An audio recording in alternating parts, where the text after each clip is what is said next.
امام مہدی آنے والے. بات سمجھ گئے نا؟ اچھا، دو طرح سے اندازہ ہوتا ہے کہ وہ آنے والے ہیں. چلو کیا بتانا ہے، کافی دیر ہو گئی، آپ لوگ دعا کر دیتے ہیں. چلو آپ لوگ گھر جائیں اور آرام کریں ہیں، اپنی اپنی جگہوں پہ جائیں. آپ بھی کہیں گے کہ چلو 2-3 دن چھٹی مل گئی تھی، آج پھر کہیں سے نازل ہو گئے.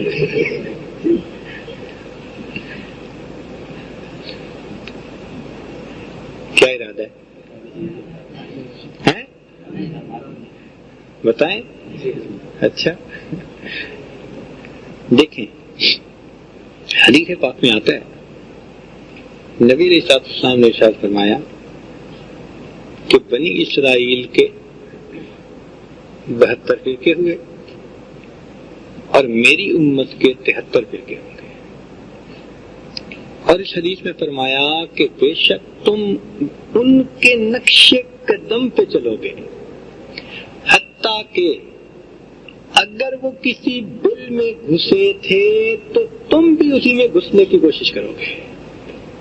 حدیث کے الفاظ ہیں کہ اس امت میں اگر کسی نے ماں سے بدکاری کی تھی تو تم میں سے بھی کوئی ہوگا جو ماں سے بدکاری کرے گا.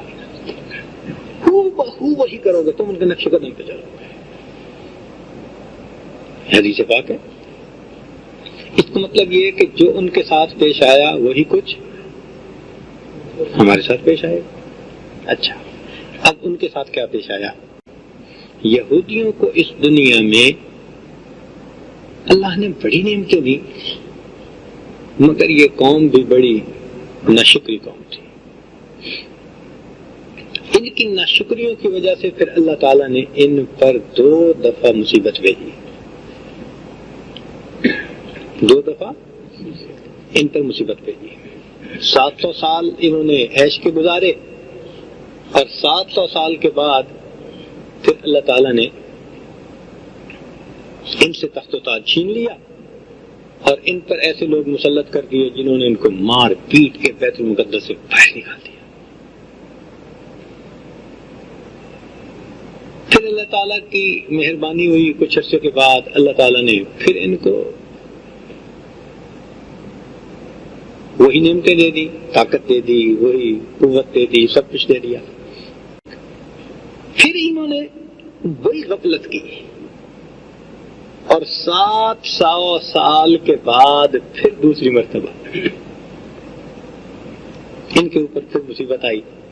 پھر ان کی جو ہے نا خوب پٹائی ہوئی اور جو کچھ بیت المقدس میں تھا 50,000 سواریوں پہ اٹھا کے اس خزانے کو لے کر رومی جو تھے وہ روم میں چلے گئے.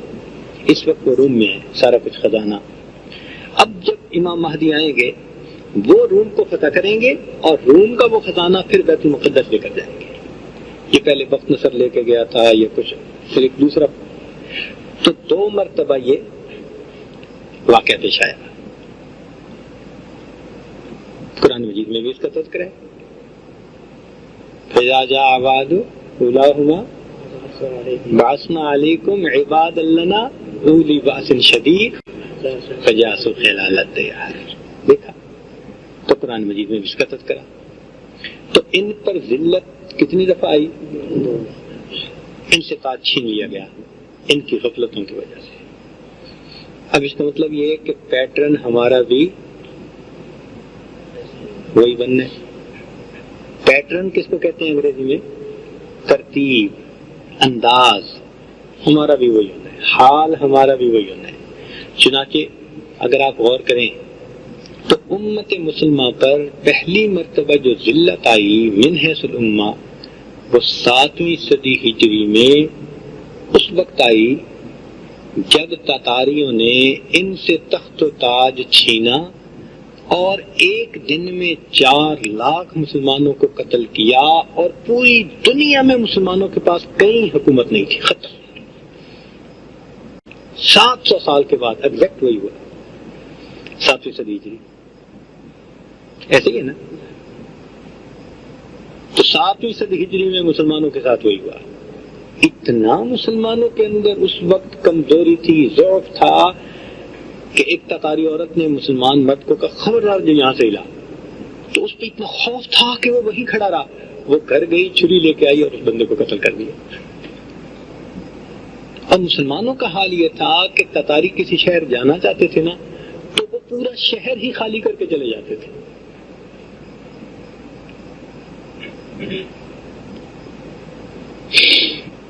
تو مسلمانوں کے پاس نہ تخت رہا، نہ تاج رہا، نہ حکومت رہی، نہ خزانے رہے، ذلت کی زندگی. یہ تو اللہ والے تھے جنہوں نے اس دور میں بھی سبحان اللہ کے دین کی حفاظت کی. دو قوتیں تھیں اور دونوں پوشیدہ قوتیں جن کی وجہ سے دوبارہ اسلام کو قوت ملی. نہ جنگ سے ملی، نہ لڑائی سے ملی. ملی تو کس کی وجہ سے ملی؟ دو پوشیدہ قوتوں کی وجہ سے ملی.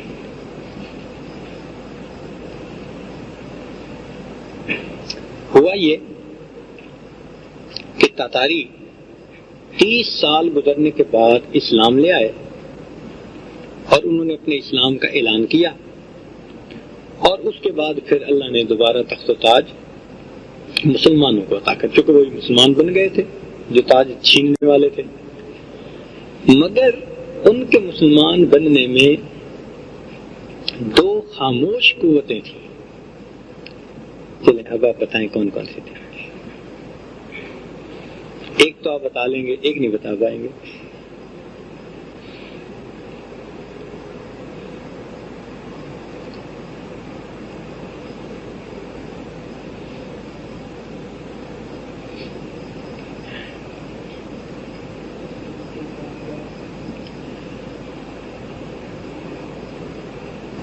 ایک خاموش قوت تو تھی اللہ والوں کی کہ جنہوں نے تاتاریوں کے دلوں پہ توجہات ڈالی، ان پہ اثرات ڈالے، اور ان اللہ والوں کی وجہ سے یہ تاتاری دین کے قریب ہوئے. ایک بزرگ تھے احمد دربندی رحمۃ اللہ علیہ. دربند ایک شہر تھا، وہاں رہتے تھے. تو تاتاریوں نے وہاں داخلے کا ارادہ کیا، سارے شہر کے لوگ شہر خالی چھوڑ کے چلے گئے، لیکن احمد دربندی رحمۃ اللہ علیہ اور ان کا ایک خادم وہ مسجد میں آرام سے بیٹھے رہے، اپنا ذکر مراقبہ اللہ اللہ. نقشبندی بزرگ تھے. جب تاتاری آئے اور انہوں نے پورے شہر کو خالی دیکھا تو جو شہزادہ تھا نا کمانڈر، اس نے کہا کہ دیکھو ہماری کتنی دہشت ہے، کتنی ہماری جو ہے نا وہ بہادری ہے کہ دشمن شہر ہی چھوڑ کے چلا گیا.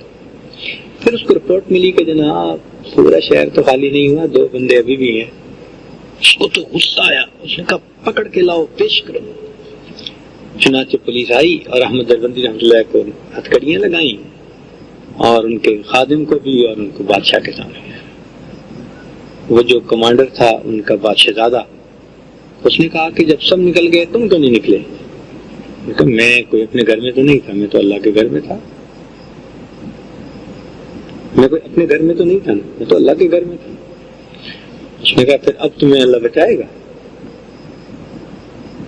کہاں میرا اللہ مجھے. انہوں نے جب اللہ کہا نا تو اللہ کے کہنے سے وہ ہاتھ کی جو زنجیر تھی نا، ہتھکڑی، وہ ٹوٹی اور نیچے گری. جیسے ہی وہ نیچے گری نا تو اس شہزادے کے دل پہ ایک روب طاری ہو گیا. وہ سمجھ گیا کہ یہ کوئی عام شخصیت نہیں ہے.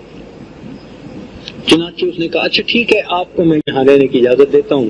بہانہ بنا لیا، وہ وہاں رہنے لگے. اب یہ شہزادہ چونکہ متقد ہو چکا تھا دل سے، یہ رات کے اندھیرے میں کبھی کبھی ان کو ملنے آتا. حضرت اس کو نصیحت بھی کرتے، اس پر توجہات بھی دیتے. ایک دن حضرت نے اس کو بتا دیا کہ ایک وقت آئے گا کہ تجھے حکومت ملے گی، تو بادشاہ بنے گا.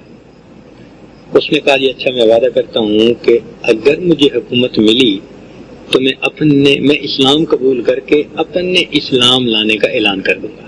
اب اگر کروں تو میرے اوپر والے کافر ہیں، وہ مجھے قتل کر دیں گے.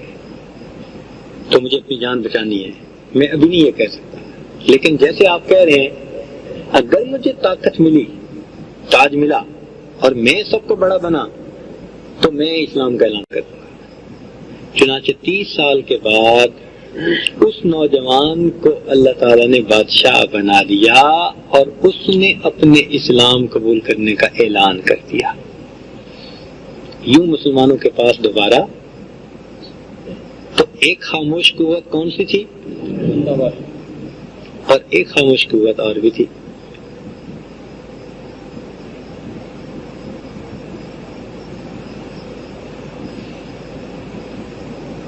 بولے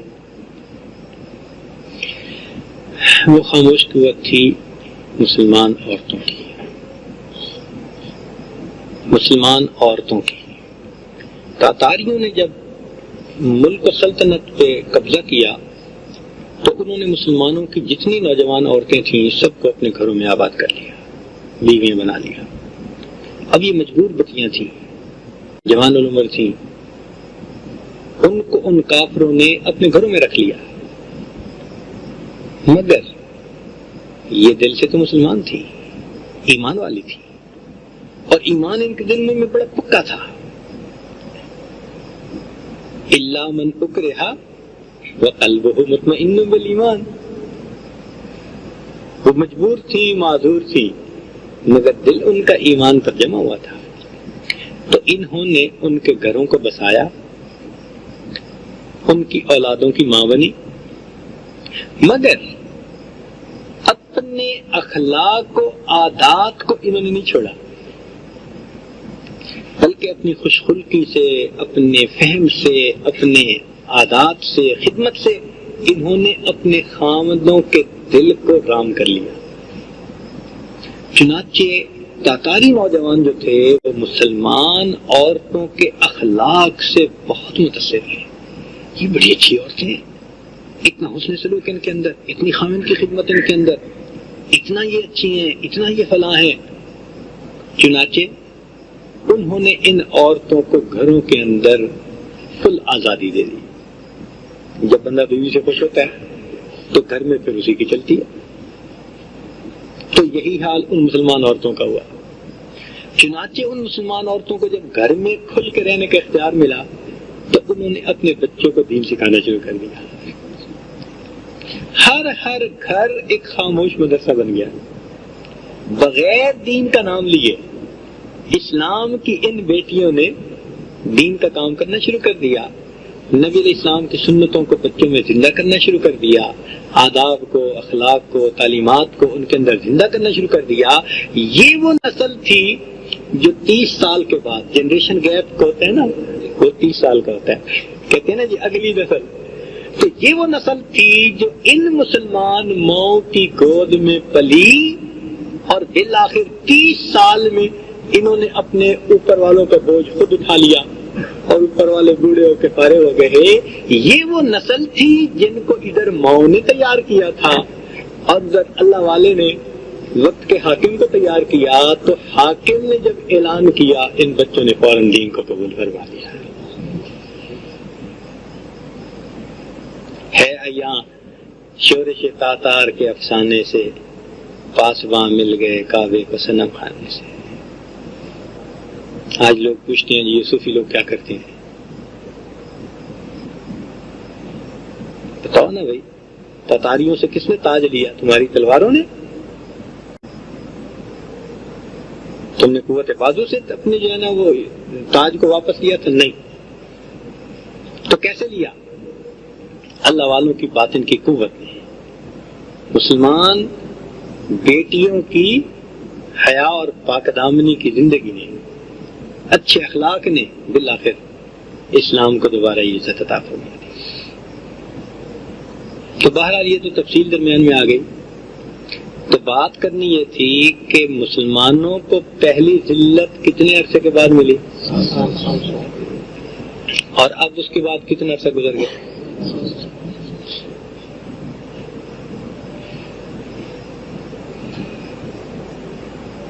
اس کا مطلب تو یہ کہ بالکل ایگزیکٹ وقت آ گیا ہے اور ہم اب بھی سیدھے نہیں ہوئے۔ ہماری غفلتوں کا عالم وہی ہے. جاگے کوئی نہیں ہم. ہر بندہ بس اپنی جنت بسانے میں لگا ہوا ہے, دنیا سمیٹنے میں لگا ہوا ہے.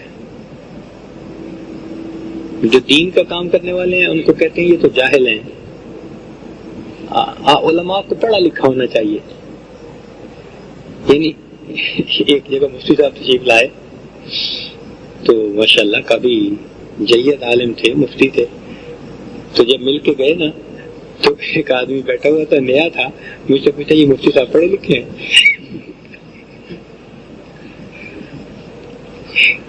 خیر اس کی تو میں نے مٹی پلید اچھی طرح کی, لیکن حیرت مجھے اس بات پر ہوئی, اندازہ لگاؤ کہ میں کہہ بھی رہا ہوں مفتی صاحب ہیں, مفتی صاحب چلے گئے, اچھا مفتی صاحب آپ تشریف لے جائیے, تو مجھے پوچھتا یہ مفتی صاحب پڑھے لکھے ہیں. یعنی عقل سوچ اتنی الٹی ہو گئی کہ آج پڑھے ہوئے دین پڑھے ہوئے بندے کو لوگ ان پڑھ سمجھتے ہیں, اور جو دنیا کے پیچھے بھاگنے والا ہو اور ٹک مٹ جانتا ہو اس کو سمجھتے ہیں کہ یہ پڑھا لکھا ہے. تو سدھرے تو ہم اب بھی نہیں نا. اور پھر 7 سال گزر گئے. اس کا مطلب یہ ہوا کہ دوسری باری اب قریب ہے. اب چونکہ دوسرے باری قریب ہے تو اس کا منظر اب سج گیا ہے. اب آج ہو, کل ہو, پرسوں ہو, جب ہو اللہ جانے, ہمیں کیا پتا. ہمارا دماغ ایسا نہیں کہ ہم کیا پہ لگائیں, لیکن اتنا پتہ لگتا ہے کہ کچھ ہونے والا ہے.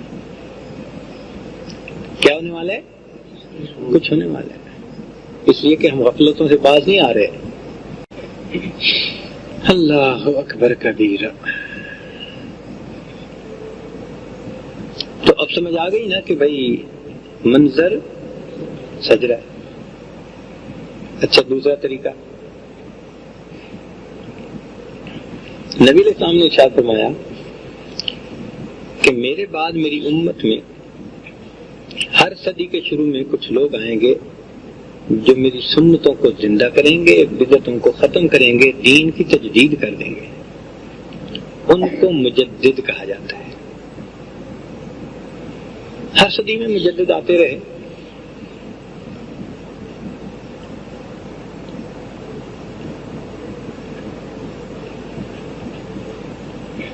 جن کی وجہ سے اللہ تعالیٰ نے مختلف مواقع پر دین کو زندہ کیا. جیسے رسول آتے رہے نا پہلے, ایسے ہی ہر 100 سال کے اندر مجدد آتے رہے. پھر جیسے رسولوں میں اولو العزم رسول آئے تو ان مجدد حضرات کے اندر بھی بڑے مجدد بھی آئے کچھ عرصے کے بعد. مثال کے طور پر اگر آپ غور کریں تو 5ویں صدی ہجری میں شیخ عبدالقادر جیلانی رحمۃ اللہ علیہ تشریف لائے. 6 صدی کا شروع, 5ویں ختم ہو گئی, اور وہ بڑے مجدد تھے. ان کے بارے میں کتابوں میں لکھا ہے کہ لاکھوں لوگ دین پر آئے اور انہوں نے توحید پر لوگوں کو جمع کر دیا, اور ایسا اللہ نے ان کو درس دیا نا, اس کی قوت دی تھی کہ ایک مرتبہ انہوں نے اللہ کے جلال پر بیان کیا تو 15 جنازے مجمع میں سے اٹھے اور قبرستان لے جانے کے 15 جنازے اٹھے. ایسی توجہ تھی, بڑے عجیب حالات. اور واقعی اللہ نے ان کو ولایت کا بڑا اعلیٰ مقام دیا تھا. اور انہوں نے کہا بھی صحیح کہ قدمیہ اعلیٰ, میرا قدم تمام اولیاء کی گردن کے اوپر ہے. اور واقعی اپنے وقت میں ان کا قدم جو تھا وہ تمام اولیاء کی گردن پر. تو وہ اپنے وقت کے کیا تھے؟ بڑے مجدد تھے اپنے وقت کے. پھر مزید 500 سال گزرے تو 5 اور 5 تو 10ویں صدی ہجری جب ختم ہوئی تو 11ویں کے شروع میں ایک بزرگ پیدا ہوئے جن کا نام تھا احمد سرہندی, اور ان کو کہا گیا مجدد الف مجدد ثانی. سمجھا گئے؟ یہ دوسرے بڑے مجدد آ گئے. اور اب